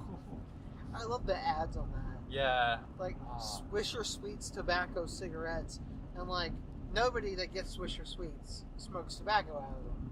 Yeah. They're well known for people cutting them open smoking pot, and that's what everyone in the ad is doing. Yeah. Or the Arizona tea, like, but the price is on the can though. And then the guy that's driving the car. Or the cereal with the police. Oh, and that one was like, whoa, that got really real. But then there's also the dude that's like an actual. He's like the weird, like kind of psychic guy. That's like actually he's in the first episode. But yeah, like I was like raving about this show for a long time, and then Parker finally watched it. And do you like it as much as I do? Like, I like it a lot. I think it's a very good show. It's so good. I wish season 2 had been on Hulu when I had my subscription, because I refuse to subscribe to Hulu like long term. Yeah. I did my free month. Yeah. I don't think it's on yet. I know they just added Fargo to season 3, which I need to watch. At least it wasn't when I had it. That was about 2 months ago. I haven't checked recently. Like I just checked and saw that Fargo was on like a couple weeks ago. Fargo season 3. Yeah, it's really good, and the only bummer is season 2. Like I watched the first 4 or 5 episodes, and I like it less. It's different, and it's good different in a lot of respects. Like I like the kind of different direction, but it just I don't know. It hasn't been as funny, but it's been weirder, and it feels almost like Jordan Peele has been involved with it, because there is an episode that's very Get Out like. And there was already one of those. Yeah. Well, except this one's legitimately a horror episode, like Get Out. I love the one where he's like, you gotta go to Africa. Yeah. Or like Master's Poison or the drinks. It's like, do you know where your family from originally? It's like, no, there was kind of this thing called slavery that kind of messed up, like, you know, all of our genealogy, historical records, you know. My favorite episode, I think, is the Streisand Effect, where Ern and I'm blanking. Darius are like trying to sell his it's got like the sword, and then and then they get the dogs later. That comes back in season 2, just so you know. Like that's what I was wondering in season 2 if he should have a lot of money now because he got that dog deal finally cashed in. Or like, I like the one where they go in there and the guy's got like the secret wall in the club and he flips around. Yeah, but then also in the Streisand Effect episode, like that whole time, like while they're off on that adventure, Paperboy is like he just got out of jail and he's like going around town and like everyone's being weird around him and like some people are like following him and stuff. It's a weird show. It is kind of like Twilight Zone-y. I like Twilight that the show does two things. It, on one hand, it is grounded in reality. It's a realistic show. It's not like Arrested Development or something like that, right? On the other hand, it's very surreal. Yeah, and like Twin Peaks. You got a guy with an invisible car. Yeah. I didn't even notice that the first time I watched it. Like the car hitting. Yeah, the people. He like runs over people. And they're like, "Oh, it's a shooting, but it's an invisible car." And I was like, I didn't notice that the first time. Yeah. Or like everything involving Darius. And, everything involving Darius. And there's Black Justin Bieber. That one was great. That when he sings, it's Donald Glover. Did you watch the Wisecrack on Atlanta? I think so. Yeah. It's pretty good. But like season 2 gets even more surreal. Yeah, that's what I've heard. And it's weird, and I like it. It isn't as fun and funny. But that's the thing about Atlanta. Like it isn't a happy show, but I don't know. It's hard to explain. Like it isn't a happy show. It isn't a feel good show yet. Like I enjoy it. Like I don't feel down after watching it. You know. But then season 2, like BoJack. Kind of, yeah. Because BoJack has more humor, I'd say, than Atlanta. Season 1. But BoJack's also got those moments. But then, I didn't even see those in Atlanta, dark. where it's just like shit. Yeah. There's a great episode in season 2 where he's got like $100 bill and he keeps trying to spend it in places, but no one will accept it because they think it's like drug money. Because this black guy trying to spend use $100 bill on something like, we don't accept hundreds. It's a really good show. Like season 2, like even if I don't like it as much, it's still so good though. Just gotta look for that season. The first scene of episode 1 is so weird. and like like it's not addressed again. It's just I don't want to spoil it. I already spoiled the $100 bill bit, but and the fact that there's a horror bit. I mean, we spoil everything on this podcast. Well, I mean for you, since we haven't seen it. As long as it's not like something critical. Yeah. You Ern kills himself, not.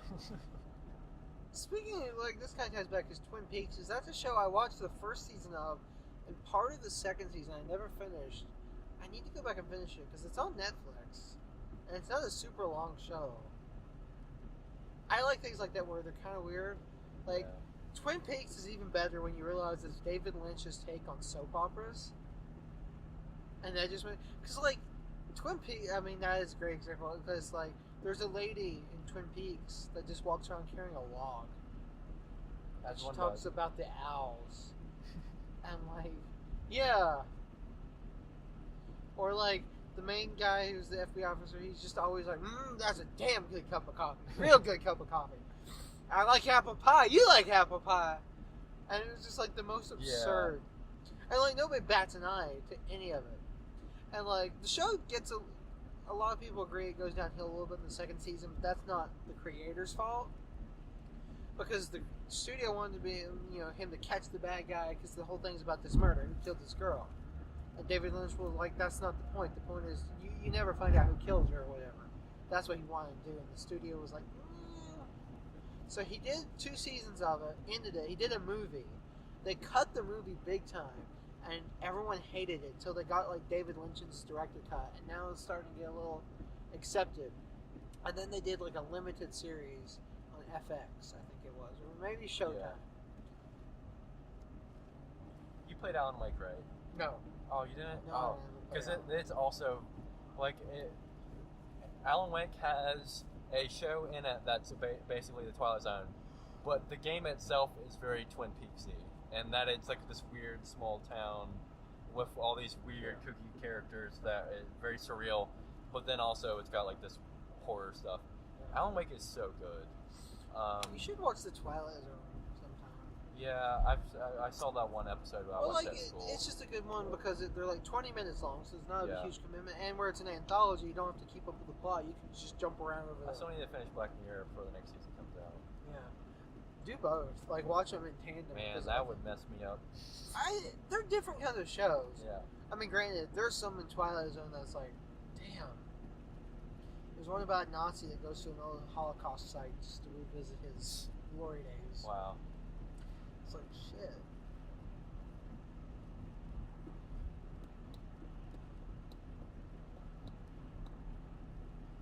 Ken Levine. Alright, what has he done since Bioshock Infinite? He's been writing stuff. Is he doing the Twilight Zone or Twin Peaks? What was he doing? I don't know. I didn't know he was doing Or he was X-Files? He was writing something of one of those weird old shows.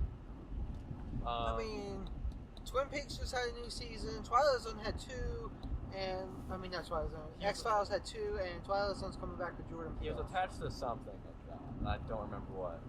They're also making games, allegedly. But have you seen some of the directors for the new Twilight Zone? Like Bryce Dallas Howard, and like, wow, it's an interesting list. I want to see how it compares in the new world with like Black Mirror. Yeah. Because they're different kinds of shows. Twilight Zone was big on like societal things, but like racism and sexism. Yeah. And then Charlie Brooker is just really depressed about society, and it's like, we're all doomed and gonna die. That's basically Charlie Brooker's. Rod Serling goes. Sometimes he would do like a just corny, happy episode, and then he'd do one that's really depressing, and then he'd do one that's like, yeah, you see? Like, you have to always keep in mind with the Twilight Zone the context of when it was made, and when you got that in there, it's just such a great show. X-Files is really good, but I can't necessarily recommend it because that's such a long haul of a show. Because I watched it all the way through, and you got to watch at least the first 5 seasons, and even then, there's some good episodes afterwards. But then you got things like sodomizing water tentacles. Oh. Yeah, that's considered one of the worst episodes. That one's on Hulu too, I think. X-Files. I'm not sure. If you ever got a bug to watch the X-Files, I would give you like Here's 3 episodes. Just watch those. There's one with the guy who's the dad on Everybody Loves Raymond, called Clyde Bruckman's Final Repose. And it's generally considered the best episode, but it is just so utterly depressing. Like, it's just heartbreakingly depressing. It's really good.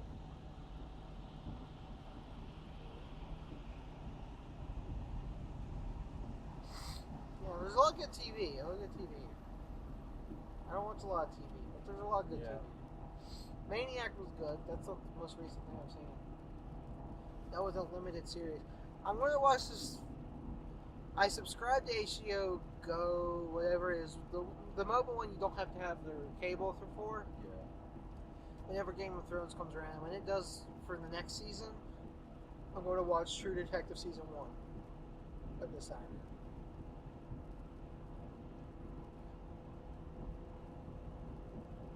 Binge watch all of Game of Thrones. Be the white person. Let your inner whiteness come out. Watch it with your parents. Watch all of Game of Thrones, and then Stranger Things, and then what else? I don't know. I'm trying to think. The Big Bang Theory. There's this stoner show called Disjointed. The guy that made Big Bang Theory made. And everyone was like, you gotta watch it, it's so funny. I was like, or I could hang myself. Or I don't like those kind of, like, I don't know. Parks and Rec, Arrested Development, those are my sitcoms. IT Crowd, that's a British one. The Mighty Boosh, that's where Old Greg comes from. Those are all my shows.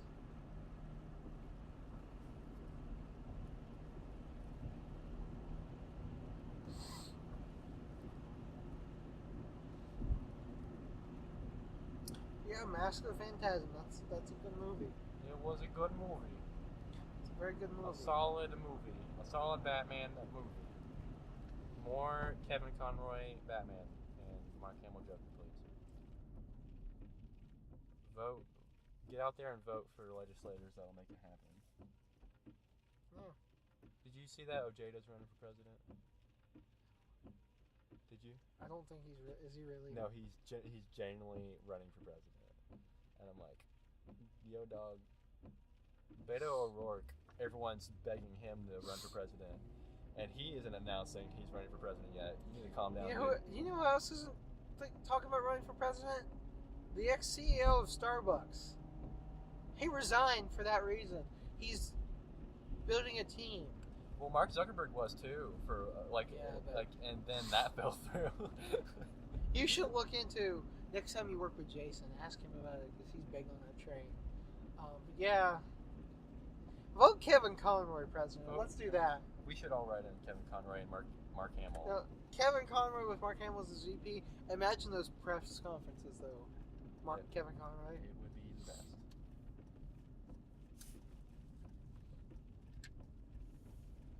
I wonder if they'll hate me, but I genuinely think I might go into Starbucks. I was thinking the same thing. Really? I really want Let's go in together. All right, let's do that. Let's stir the pot. Stir it up. I think, I don't know who's working. If I really want to be terrible, I'd mobile order and then just stand there. It's still 20 minutes till closing. They won't hate us too much. I'm just going to be super extra. What are you going to get? I don't know yet. I just want to get a hot chocolate, I think. Well. Because I've never had a hot chocolate. Batman Mask of Phantasm, good movie. Arbitrary rating scale. It gets 5 claw things out of 5.5 claw things. I give it 8 bologna stacks out of 8.5 bologna stacks. Yeah. Bye, everybody.